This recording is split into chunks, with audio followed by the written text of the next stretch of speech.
ओम शांति। आज बाबा की 12/4/2025 की मुरली सुनेंगे।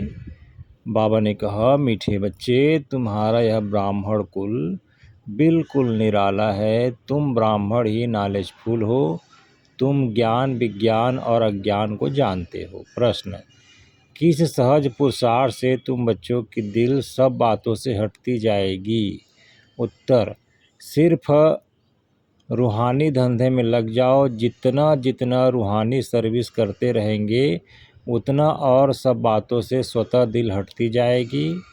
रजाई लेने के पुरुषार्थ में लग जाएंगे, परंतु रूहानी सर्विस के साथ साथ जो रचना रची है उसकी भी संभाल करनी है। गीत जो पिया के साथ है। ओम शांति। पिया कहा जाता है बाप को। अब बाप के आगे तो बच्चे बैठे हैं। बच्चे जानते हैं हम कोई साधु सन्यासी आदि के आगे नहीं बैठे हैं।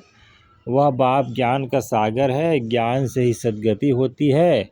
कहा जाता है ज्ञान विज्ञान और अज्ञान। विज्ञान अर्थात देही अभिमानी बनना, याद की यात्रा में रहना, और ज्ञान अर्थात सृष्टि चक्र को जानना। ज्ञान विज्ञान और अज्ञान, इसका अर्थ मनुष्य बिल्कुल नहीं जानते। अभी तुम हो संगम युगी ब्राह्मण। तुम्हारा यह ब्राह्मण कुल निराला है। उनको कोई नहीं जानते। शास्त्रों में यह बातें है नहीं कि ब्राह्मण संगम पर होते हैं। यह भी जानते हैं प्रजापिता ब्रह्मा होकर गया है, उसको आदि देव कहते हैं। आदि देवी जगदम्बा, वह कौन है यह भी दुनिया नहीं जानती। जरूर ब्रह्मा की मुखवंशावली ही होगी। वह कोई ब्रह्मा की स्त्री नहीं ठहरी। एडाप्ट करते हैं ना, तुम बच्चों को भी एडाप्ट करते हैं। ब्राह्मणों को देवता नहीं कहेंगे। यहाँ ब्रह्मा का मंदिर है, यह भी मनुष्य है ना। ब्रह्मा के साथ सरस्वती भी है, फिर देवियों के भी मंदिर हैं। सभी यहाँ के ही मनुष्य हैं ना। मंदिर एक का बना दिया है। प्रजापिता की तो ढेर प्रजा होगी ना, अब बन रही है। प्रजापिता ब्रह्मा का कुल वृद्धि को पा रहा है एडाप्टेड धर्म के बच्चे। अब तुमको बेहद के बाप ने धर्म का बच्चा बनाया है। ब्रह्मा भी बेहद के बाप का बच्चा ठहरा। इनको भी वर्षा उनसे मिलता है। तुम पोत्रे पोत्रियों को भी वर्षा उनसे मिलता है। ज्ञान तो कोई के पास है नहीं, क्योंकि ज्ञान का सागर एक है। एक बाप जब तक न आए तब तक किसकी सद्गति होती नहीं। अभी तुम भक्ति से ज्ञान में आए हो सद्गति के लिए। सतयुग को कहा जाता है सद्गति, कलयुग को दुर्गति कहा जाता है, क्योंकि रावण का राज्य है। सद्गति को राम राज्य भी कहते हैं, सूर्यवंशी भी कहते हैं। यथार्थ नाम सूर्यवंशी चंद्रवंशी है। बच्चे जानते हैं हम ही सूर्यवंशी कुल के थे, फिर 84 जन्म लिए। यह नॉलेज कोई शास्त्रों में तो हो नहीं सकती, क्योंकि शास्त्र है ही भक्ति मार्ग के लिए। वह तो सब विनाश हो जाएंगे। यहाँ से तो जो संस्कार ले जाएंगे वहाँ वह सब बनाने लग पड़ेंगे। तुम्हारे में भी संस्कार भर जाते हैं रजाई के। तुम रजाई करेंगे, वह साइंसदान फिर उस रजाई में आकर जो हुनर सीखते हैं वही करेंगे। जाएंगे जरूर सूर्यवंशी चंद्रवंशी रजाई में, उसमें है सिर्फ साइंस की नॉलेज। वे उसके संस्कार ले जाएंगे, वह भी संस्कार है। वह भी पुरुषार्थ करते हैं। उनके पास वह इलम विद्या है, तुम्हारे पास कोई इलम नहीं है। तुम बाप से रजाई लेंगे। धंधे आदि में तो सब संस्कार रहते हैं ना। कितनी खिटपिट होती रहती है, परंतु जब तक वानप्रस्थ अवस्था नहीं हुई है तो घर बार की संभाल भी करनी है, नहीं तो बच्चों की कौन संभाल करेंगे। यहाँ तो नहीं आकर बैठेंगे। ऐसे कहते हैं जब इस धंधे में पूरी रीति लग जाएंगे फिर वह छूट सकता है। साथ में रचना को भी जरूर संभालना पड़ता है। हाँ, कोई अच्छी रीति रूहानी सर्विस में लग जाए फिर उनसे जैसे दिल उठ जाएगी। समझेंगे बिगर टाइम इस रूहानी सर्विस में देवें उतना अच्छा। बाप आए हैं पति से पावन बनने का रास्ता बताने, तो बच्चों को भी यही सर्विस करनी है। हर एक का हिसाब देखा जाता है। बेहद का बाप तो केवल पति से पावन बनने की मत देते हैं, वह पावन बनने का ही रास्ता बताते हैं। बाकी यह देख रेख करना, राय देना इनका धंधा हो सकता है। शिव बाबा कहते हैं, मेरे से कोई बात धंधे आदि की नहीं पूछनी है। मेरे को तुमने बुलाया है कि आकर पति से पावन बनाओ, तो हम इन द्वारा तुमको बना रहा हूँ। यह भी बाप है, इनकी मत पर चलना पड़े। उनकी रूहानी मत, इनकी जिस्मानी। इनके ऊपर भी कितनी रिस्पॉन्सिबिलिटी रहती है।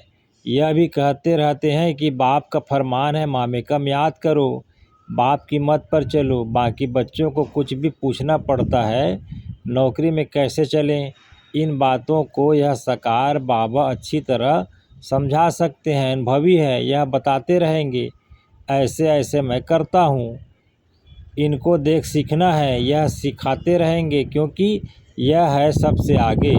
सब तूफान पहले इनके पास आते हैं, इसलिए सबसे रुस्तम यह है, तब तो ऊंच पद भी पाते हैं।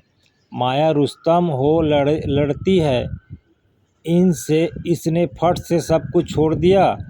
इनका पाठ था, बाबा ने इसमें यह करा दिया। करण करावन हार तो वह है ना, खुशी से छोड़ दिया, साक्षात्कार हो गया। अब हम विश्व के मालिक बनते हैं। यह पाई पैसे की चीज़ हम क्या करेंगे। विनाश का साक्षात्कार भी करा दिया। समझ गए, इस पुरानी दुनिया का विनाश होना है। हमको फिर से रजाई मिलती है तो फट से वह छोड़ दिया। अब तो बाप की मत पर चलना है। बाप कहते हैं, मुझे याद करो, ड्रामा अनुसार भट्ठी बननी थी। मनुष्य थोड़ी समझते हैं कि इतने यह सब क्यों भागे। यह कोई साधु संत तो नहीं है, ये तो सिंपल हैं। इसने किसको भगाया भी नहीं। मनुष्य मात्र की महिमा कोई है नहीं। महिमा है तो एक बाप की, बस बाप ही आकर सबको सुख देते हैं। तुमसे बात करते हैं, तुम यहाँ किसके पास आए हो, तुम्हारी बुद्धि कहाँ भी जाएगी। यहाँ भी क्योंकि जानते हो शिव बाबा रहने वाला वहाँ का है। अभी इसमें आए हैं, बाप से हमको वर्षा स्वर्ग का वर्षा मिलना है। कलयुग के बाद जरूर स्वर्ग आएगा। कृष्ण भी बाप से वर्षा लेकर जाय रजाई करते हैं। इसमें चरित्र की बात ही नहीं। जैसे राजा के पास प्रिंस पैदा होता है, स्कूल में पढ़कर फिर बड़ा होकर गद्दी लेगा, इसमें महिमा व चरित्र की बात नहीं। ऊँच से ऊँच एक बाप ही है, महिमा भी उनकी होती है। यह भी उनका परिचय देते हैं। अगर वह कहे कि मैं कहता हूँ, तो मनुष्य समझेंगे यह अपने लिए कहते हैं। यह बातें तुम बच्चे समझते हो। भगवान को कभी भी मनुष्य नहीं कह सकते, वह तो एक ही निराकार है, परम धाम में रहते हैं। तुम्हारी बुद्धि ऊपर में भी जाती है, फिर नीचे भी आती है। बाबा दूर देश से पराये देश में आकर हमको पढ़ाए, फिर चले जाते हैं। खुद कहते हैं, मैं आता हूँ सेकंड में, देरी नहीं लगती। आत्मा भी सेकंड में एक शरीर छोड़ दूसरे में जाती है, कोई देख न सके। आत्मा बहुत तीखी है, गाया भी हुआ है। सेकंड में जीवन मुक्ति। रावण राज्य को जीवन बंद राज्य कहेंगे। बच्चा पैदा हुआ और बाप का वर्षा मिला, तुमने भी बाप को पहचाना और स्वर्ग के मालिक बने। फिर उसमें नंबरवार मर्तबे हैं, पुरुषार्थ अनुसार। बाप बहुत अच्छी रीति समझाते रहते हैं। दो बाप हैं, एक लौकिक और एक पारलौकिक। गाते भी हैं, दुख में सिमरण सब करे, सुख में करे न कोई। तुम जानते हो, हम भारतवासियों को जब सुख था तो सिमरण नहीं करते थे। फिर हमने 84 जन्म लिए। आत्मा में खाद पड़ती है तो डिग्री कम होती जाती है। 16 कला संपूर्ण, फिर 2 कला कम हो जाती है। कम पास होने कारण राम को बाण दिखाया है, बाकी कोई धनुष नहीं तोड़ा है। यह एक निशानी दे दी है। यह सब है भक्ति मार्ग की बातें। भक्ति में मनुष्य कितना भटकते हैं। अब तुमको ज्ञान मिला है तो भटकना बंद हो जाता है। हे शिव बाबा कहना यह पुकार का शब्द है। तुमको हे शब्द नहीं कहना है, बाप को याद करना है। चिल्लाया तो गोया भक्ति का अंश आ गया। हे भगवान कहना भी भक्ति की आदत है। बाबा ने थोड़ी कहा है हे भगवान कहकर याद करो। अंतर्मुखी हो मुझे याद करो। सिमरण भी नहीं करना है, सिमरण भी भक्ति मार्ग का अक्षर है। तुमको बाप का परिचय मिला, अब बाप की श्रीमत पर चलो। ऐसे बाप को याद करो जैसे लौकिक बच्चे देहधारी बाप को याद करते हैं। खुद भी देहमान में है तो याद भी देहधारी बाप को करते हैं। पारलौकिक बाप तो है ही देही अभिमानी, इसमें आते हैं तो भी देह अभिमानी नहीं होते। कहते हैं हमने यह लोन लिया है तुमको ज्ञान देने के लिए। मैं यह लोन लेता हूँ, ज्ञान सागर हूँ, परंतु ज्ञान कैसे दूँ? गर्भ में तो तुम जाते हो, मैं थोड़ी गर्भ में जाता हूँ। मेरी गति मत ही न्यारी है, बाप इसमें आते हैं यह भी कोई नहीं जानते। कहते भी हैं ब्रह्मा द्वारा स्थापना, परंतु कैसे ब्रह्मा द्वारा स्थापना करते हैं, क्या प्रेरणा कर देंगे? बाप कहते हैं मैं साधारण तन में आता हूँ, उसका नाम ब्रह्मा रखा हूँ, क्योंकि संन्यास करते हैं ना।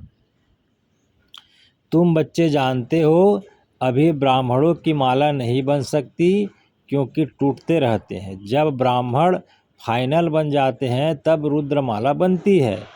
फिर विष्णु की माला में जाते हैं। माला में आने के लिए याद की यात्रा चाहिए। अभी तुम्हारी बुद्धि में है कि हम सो पहले पहले सतो प्रधान थे, फिर सतो रजो तमो में आते हैं। हम सो का अर्थ है ना, ओम का अर्थ अलग है। ओम माना आत्मा। फिर वही आत्मा कहती है हम सो देवता क्षत्रिय। वो लोग फिर कह देते हम आत्मा सो परमात्मा। तुम्हारा ओम और हम सो का अर्थ बिल्कुल अलग है। हम आत्मा हैं, फिर आत्मा वर्णों में आती है। हम आत्मा सो पहले देवता क्षत्रिय बनते हैं। ऐसे नहीं कि आत्मा सो परमात्मा। ज्ञान पूरा न होने के कारण अर्थ ही मुझा दिया है। अहम ब्रह्मास्मि कहते हैं, यह भी रांग है। बाप कहते हैं मैं रचना का मालिक तो बनता नहीं, इस रचना के मालिक तुम हो। विश्व के भी मालिक तुम बनते हो। ब्रह्म तो तत्व है, तुम आत्मा सो इस रचना के मालिक बनते हो। अभी बाप सब वेदों शास्त्रों का यथार्थ अर्थ बैठ सुनाते हैं। अभी तो पढ़ते रहना है। बाप तुम्हें नई नई बातें समझाते रहते हैं। भक्ति क्या कहती है, ज्ञान क्या कहता है। भक्ति मार्ग में मंदिर बनाए, जब तब किए, पैसा बर्बाद किए। तुम्हारे मंदिरों को बहुतों ने लूटा, यह भी ड्रामा में पार्ट है। फिर ज़रूर उन्हों से ही वापस मिलना है। अभी देखो कितना दे रहे हैं, दिन प्रतिदिन बढ़ाते रहते हैं, यह भी लेते रहते हैं। उन्होंने जितना लिया उतना ही पूरा हिसाब देंगे। तुम्हारे पैसे जो खाए हैं वह आप नहीं कर सकते। भारत तो अविनाशी खंड है ना, बाप का बर्थ प्लेस है, यहाँ ही बाप आते हैं। बाप के खंड से ही ले जाते हैं तो वापस देना पड़े। समय पर देखो कैसे मिलता है। यह बातें तुम जानते हो, उनको थोड़ी पता है विनाश किस समय आएगा। गवर्नमेंट भी यह बातें मानेगी नहीं। ड्रामा में नूंद है, कर्जा उठाते ही रहते हैं, रिटर्न हो रहा है। तुम जानते हो हमारी राजधानी से बहुत पैसे ले गए हैं, सो फिर दे रहे हैं। तुमको कोई बात का फिक्र नहीं है। फिक्र रहता है सिर्फ बाप को याद करने का। याद से ही पाप भस्म होंगे। नॉलेज तो बहुत सहज है। अब जो जितना पुरुषार्थ करे श्रीमत तो मिलती रहती है। अविनाशी सृजन से हम हर बात में मत लेनी पड़े। अच्छा जी, मीठे मीठे सिक्की लदे बच्चों प्रति माता पिता बाप दादा का याद प्यार और गुड मॉर्निंग। रूहानी बाप की रूहानी बच्चों को नमस्ते, और हम रूहानी बच्चों का भी रूहानी माता पिता बाप दादा को याद प्यार गुड मॉर्निंग, नमस्ते बाबा नमस्ते। धारणा के लिए मुख्य सार है, जितना टाइम मिले उतना टाइम यह रूहानी धंधा करना है। रूहानी धंधे के संस्कार डालने हैं। पतितों को पावन बनाने की सर्विस करनी है।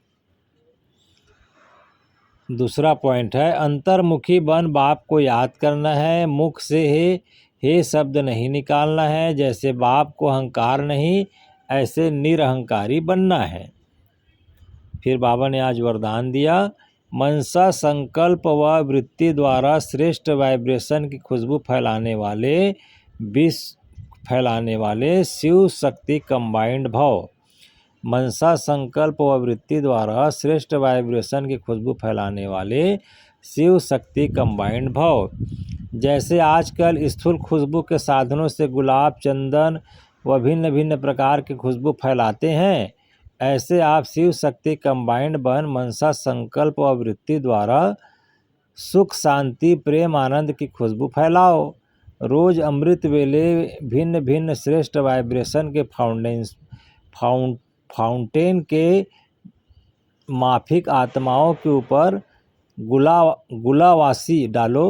सिर्फ संकल्प का ऑटोमेटिक स्विच ऑन करो तो विश्व में जो अशुद्ध वृत्तियों की बदबू है वह समाप्त हो जाएगी।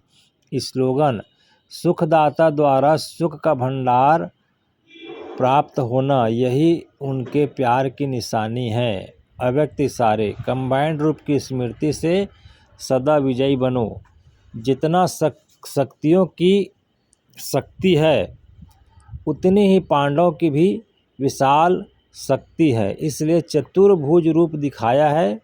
शक्तियाँ और पांडव इन दोनों के कंबाइंड रूप से ही विश्व सेवा के कार्य में सफलता प्राप्त होती है।